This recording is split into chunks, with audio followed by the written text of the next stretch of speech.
Oke guys, sebelum melanjutkan, jangan lupa like dan komen. Dan yang baru bergabung, jangan lupa subscribe dan aktifkan loncengnya.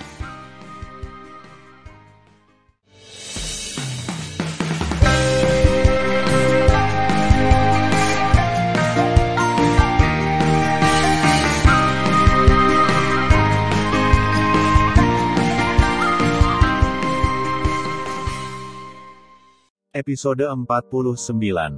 Melanjutkan cerita sebelumnya.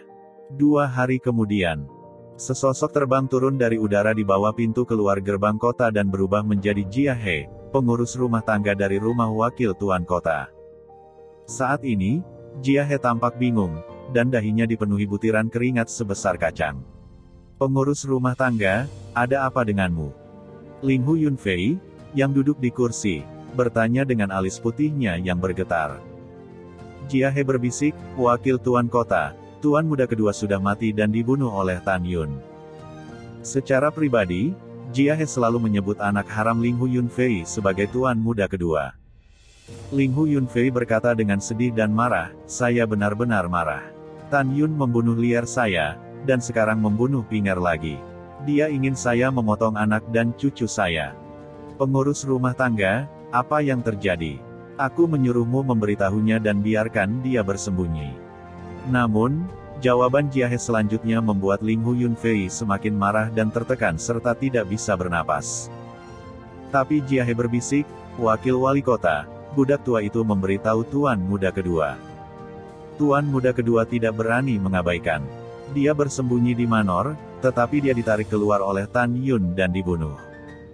Wakil wali kota, Tan Yun ini kejam dan kejam. Dia bukan laki-laki. Dia iblis." Kedua putra Ling Hu Yunfei meninggal satu demi satu. Dalam sekejap, sepertinya dia berusia puluhan tahun.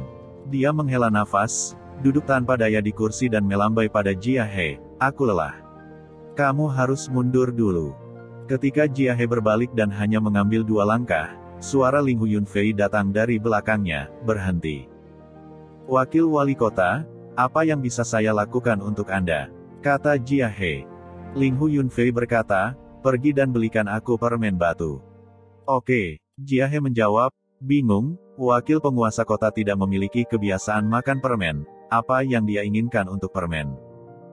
Dengan ragu, Jia He pergi, berbalik keesokan harinya, memegang sepiring permen batu kental, dan meletakkannya di atas meja di depan Ling Hu Yunfei.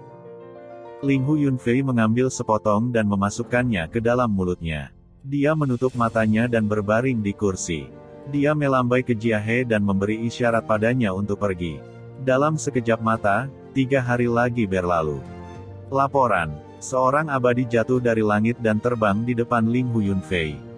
Tanpa menunggu yang abadi untuk berbicara, Ling Hu Yunfei membuka matanya, mengeluarkan jari kurus, menunjuk ke piring di atas meja dan berkata, "Jangan bicara dulu, makan sepotong permen sebelum berbicara."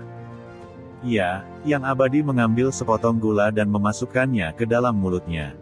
Pada saat ini, Ling Hu Yunfei berkata, "Ketika saya masih kecil, kakek saya menyukai permen. Dia mengatakan kepada saya bahwa makan sepotong gula adalah hal yang baik."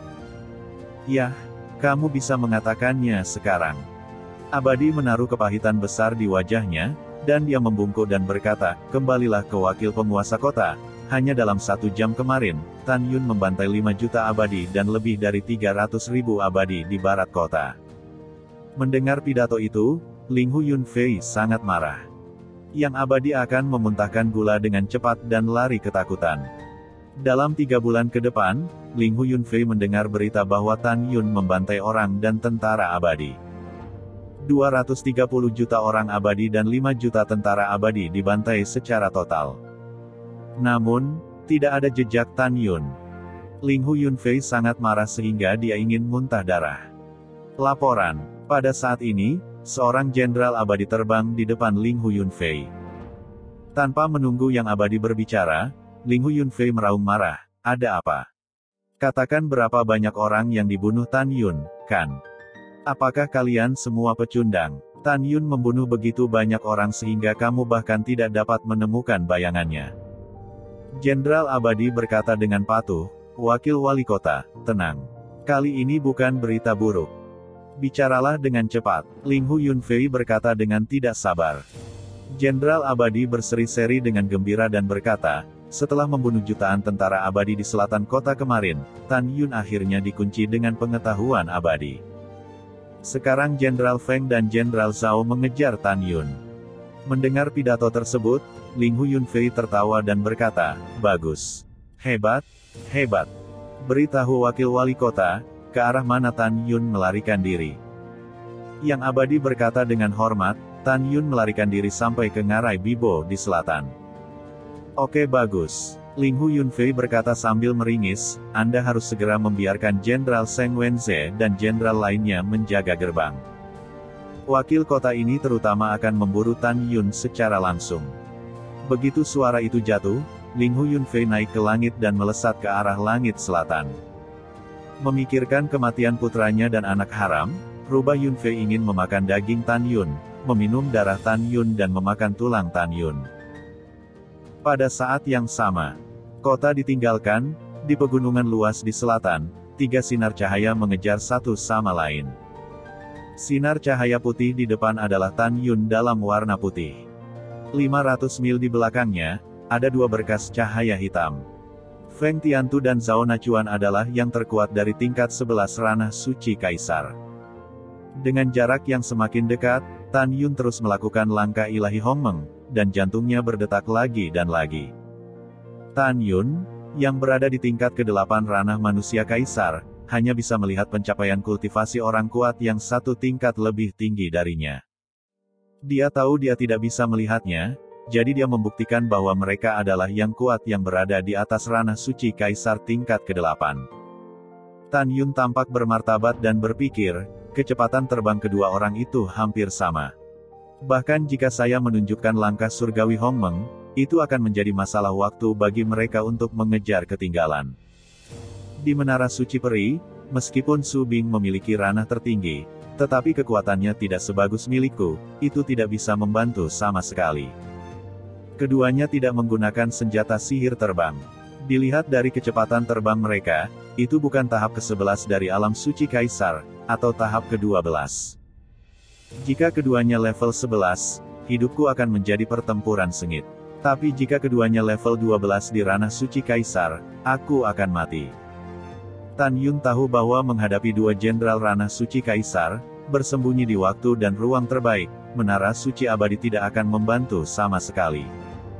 Seperti yang kita semua tahu, alam abadi yang menjadi dewa dibagi menjadi hukuman abadi, pemurnian abadi, ranah manusia kaisar, ranah suci kaisar, ranah kaisar raja, dan ranah kaisar agung.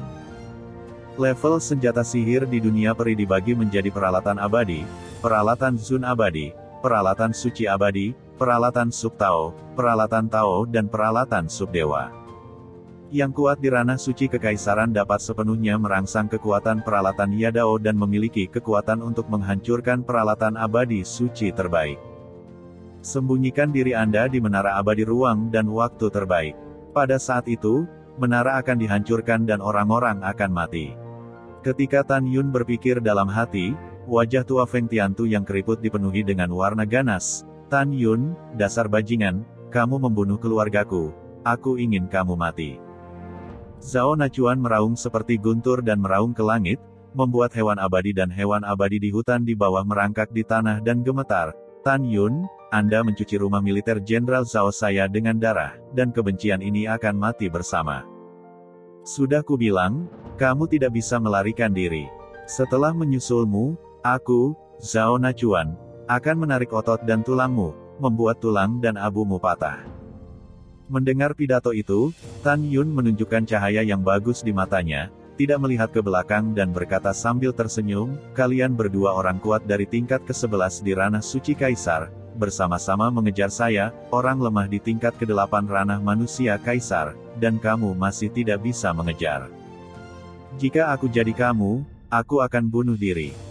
Aku malu padamu. Zhao Nachuan dan Feng Tiantu menghentikan kemarahan mereka ketika mereka mendengar pidato itu. Mereka saling memandang saat terbang. Ada ekspresi terkejut di mata masing-masing. Tan Yun, kamu sama sekali bukan tingkat ke-8 ranah manusia kaisar. Zhao Nachuan bertanya, kamu harus menjadi tingkat ke-11 ranah Kaisar Suci. Kamu hanya menyembunyikan alam. Jika tidak, kamu tidak dapat melihat alam spesifik dari kami berdua. Mendengar pidato itu, Tan Yun merasa beruntung karena mereka adalah tingkat ke-11 ranah Kaisar Suci Kekaisaran, bukan tingkat ke-12. Jika saya bisa menyelinap menyerang dan mengenai satu orang terlebih dahulu, peluang saya untuk bertahan hidup akan besar. Setelah Tan Yun berkata secara rahasia, matanya menunjukkan sentuhan licik. Tidak, kamu salah. Tan Yun berkata sambil tersenyum, aku bukan ranah suci Kaisar tingkat ke-11, tetapi ranah suci Kaisar tingkat 12. Bah, Zhao Nachuan berkata dengan senyum muram, tiup, lalu tiup. Feng Tiantu berkata dengan keras, Saudara Zhao, jangan bicara omong kosong dengannya.